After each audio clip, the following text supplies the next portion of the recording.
একটু ভাবুন তো, নারায়ণগঞ্জ থেকে ঢাকা যাতায়াতের জন্য আর ঘন্টার পর ঘন্টা যানজটে অপেক্ষা করতে হবে না। নারায়ণগঞ্জ সদর থেকেই এমআরটি মেট্রো রেলের মাধ্যমে পৌঁছে যাওয়া যাবে ঢাকার গুরুত্বপূর্ণ স্থানগুলোতে। এই স্বপ্ন বাস্তবায়নের পরিকল্পনা হচ্ছে এমআরটি লাইন। রাজধানীর সাথে বন্দরনগরী নারায়ণগঞ্জকে যুক্ত করতে এবার হাতে নেওয়া হয়েছে রেকর্ড ৬১,০০০ কোটি টাকার আরও একটি রুট। এমআরটি ২ নামের ওই প্রকল্প প্রাথমিক প্রস্তাবনায় রাখা হয়েছে। ঢাকার গাবতলী থেকে নারায়ণগঞ্জ পর্যন্ত প্রস্তাবিত রুটের দৈর্ঘ্য ৩০.৪ কিলোমিটার, যার ২৩ কিলোমিটার যাবে উপর দিয়ে, বাকি ৭.৫ কিলোমিটার থাকবে ভূগর্ভস্থ।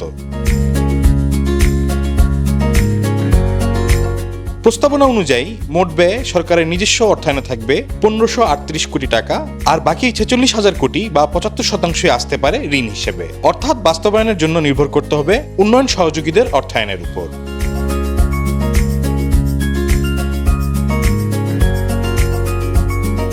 এর আগে নারায়ণগঞ্জ শহরের চাষারা ও কেন্দ্রীয় বাস টার্মিনাল পর্যন্ত মেট্রো রেল স্টেশন করতে প্রধানমন্ত্রীকে ডিও লেটার দিয়েছেন নারায়ণগঞ্জ ১ আসনের এমপি মুস্তাফিজুর রহমান ভূঁইয়া দীপু। প্রাচ্যের ড্যান্ডি খ্যাত নারায়ণগঞ্জ জেলা আয়তনে দেশের অন্যতম ছোট জেলা হলেও এখানে প্রায় ১ কোটি মানুষের বসবাস।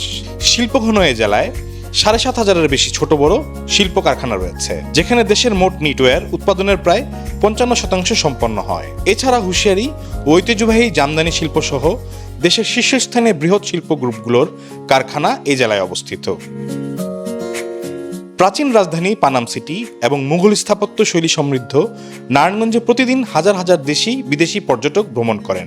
পাশাপাশি শিক্ষা, চিকিৎসা, ব্যবসা বাণিজ্য ও চাকরি সংক্রান্ত প্রয়োজনে প্রতিদিন নারায়ণগঞ্জ থেকে ঢাকায় প্রায় ৪ লক্ষ মানুষ যাতায়াত করেন। কিন্তু অপ্রতুল জনবান্ধব পরিবহন সেবা ও তীব্র যানজটের কারণে এই বিশাল জনসংখ্যার যাতায়াতে চরম ভোগান্তি পোহাতে হচ্ছে। ঢাকা নগরী ও পার্শ্ববর্তী এলাকার জন্য একটি আধুনিক গণপরিবহন ব্যবস্থা গড়ে তোলার লক্ষ্যে পূর্বে ঢাকা, নারায়ণগঞ্জ, মুন্সিগঞ্জ, মানিকগঞ্জ, গাজীপুর ও নরসিংদী এই ৬টি জেলাকে অন্তর্ভুক্ত করে পরিকল্পনা প্রণয়ন করা হয়েছিল। উক্ত প্রাথমিক প্রস্তাবনায় এমআরটি লাইন রুটে সাইনবোর্ড ভুইগড়, জালকুড়ি, শিবু মার্কেট, চাষারা হয়ে নারায়ণগঞ্জ বাস টার্মিনালকে যুক্ত করার বিষয়টি অত্যন্ত যৌক্তিক ও বাস্তবসম্মত ছিল।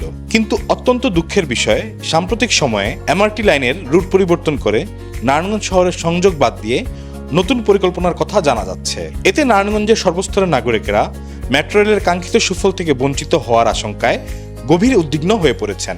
স্থানীয় সর্বস্তরের জনগণ নারায়ণগঞ্জে মেট্রো রেল প্রকল্প বহাল রাখার দাবিতে ইতিমধ্যে মানববন্ধন, সমাবেশ ও সামাজিক যোগাযোগ মাধ্যমে সোচ্চার হয়েছেন। এমআরটি লাইন ঢাকা থেকে নারায়ণগঞ্জ পর্যন্ত সম্প্রসারিত হলে এই অঞ্চলের দীর্ঘদিনের যানজট নিরসন হবে, পর্যটন শিল্পের বিকাশ ঘটবে, পরিবেশ বান্ধব শিল্পের বিস্তার ঘটবে এবং বিদেশি বিনিয়োগের নতুন দুয়ার উন্মোচিত হবে।